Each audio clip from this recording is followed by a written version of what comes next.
Hey, welcome back to the Junius Maltby channel. Good morning. Thank you all for being here again.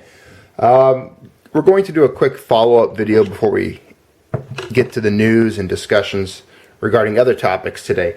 Just wanted to follow up and talk about the last video where we just readdressed and reviewed Bitcoin to look at where it was at, where it was going, and I just shared some of my personal opinions and thoughts regarding Bitcoin.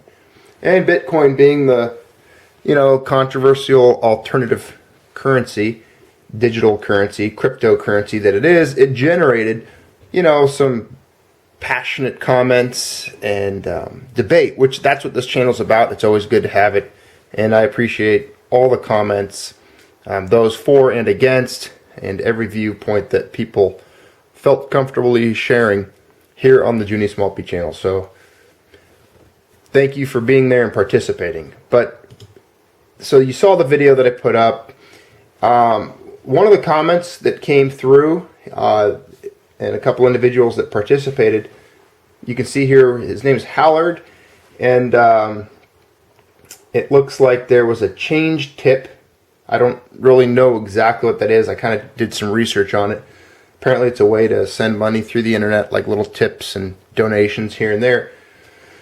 And I'm assuming that it was a way to kind of prove a point, like, hey, look how easy I can send you money. This is how Bitcoin works. So this individual sent me some Bitcoin. The problem is some of my points that I have regarding Bitcoin, in a way, were proven in this situation, this kind of transaction. And you can see I said I don't know what to do with that. So I clicked on the link and it says collect your tip. And it's from this individual here, $1.25 change tip. I don't know how to collect a tip and where to put it. It's in the internet. I don't have a wallet or a dark wallet. So I thought, oh, there's a link there, connect with YouTube. So I clicked on that and it brought me to this page. And it says change tip would like to know who you are on Google, view your email address, and view your YouTube account. By clicking, you allow this app and Google to use your information in accordance with their respective terms of services, privacy policies. You can change this and other account permissions at any time. Well, I did not accept it because I'm not going to give them any of that information or permission. That is why I don't use Bitcoin. I don't want to open myself up and any of my money, whether it's $1.25 or $125,000. I don't want to open it up to the vulnerabilities of hacking, of identity theft, of the dark and shadowy world that has become what takes place in the internet. And I mean, it's not my responsibility to prove the validity of these cryptocurrencies. They need to prove to me, the consumer, the user, the populace. This is an article that I pulled up this morning that's talking about Bitcoin having a marketing problem. And it's very true that they are having a marketing problem. And it's been held back, I believe, by some of the hacking and fraud that took place, the collapse of Mt. Gox, as we talked about. And it's very difficult for people that are not versed in it. As you can see here, it talks about how Bitcoin can sound like technobabble to non-adherents, and most of us fall into that category.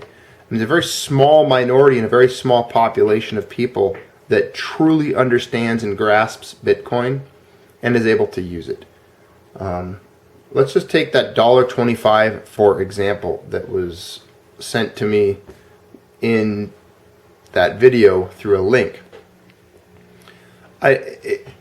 The amount of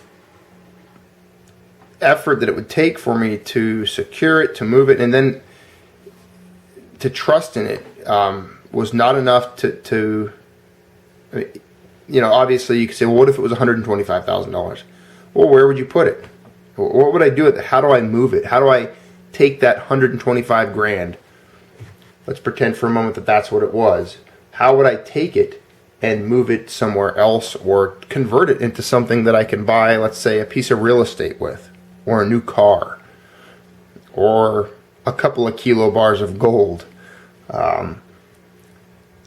It just so happens that in the way that I live my life, there's not a whole lot on the internet that I purchase, use, and need.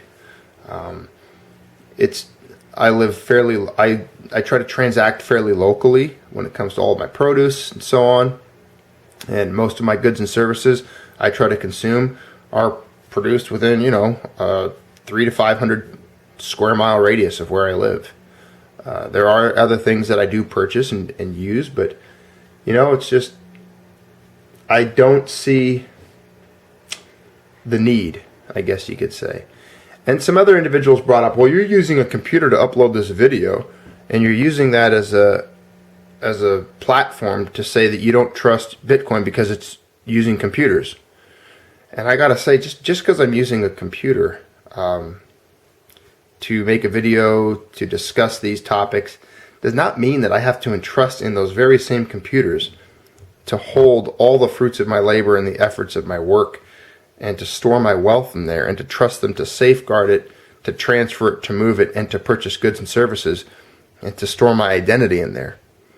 And to be providing anything to Bitcoin or to these different entities, I'm just not comfortable in doing that. I hope that clarifies it and gets some of the points across. But look, I'm not a Bitcoin hater. As a matter of fact, I would almost say that I'm like Switzerland on this situation. Very neutral with it. And if anything, I lean more towards being pro-Bitcoin than anti-Bitcoin, for the reason that I support the challenge that Bitcoin is to the state. I'm a cheerleader of Bitcoin in the fact that I want to see cryptocurrencies and currencies that confront the status quo and that challenge the way things are in the modern paradigm of money and the prying eyes of the state and so on. I like to see that, to shake, the shaking of that, the rocking the boat, if you will. So go for it, Bitcoin. Do what you can, but get it together. Try to keep it honest. You're going to have to do a lot more than you've done so far, because after the collapse last year and the vanishing of so much wealth that so many people had in Bitcoin, it's going to take a lot to earn the trust from those of us that have yet to invest or buy Bitcoin. So, hey, appreciate you all for being here. Thanks for once again being part of the conversation.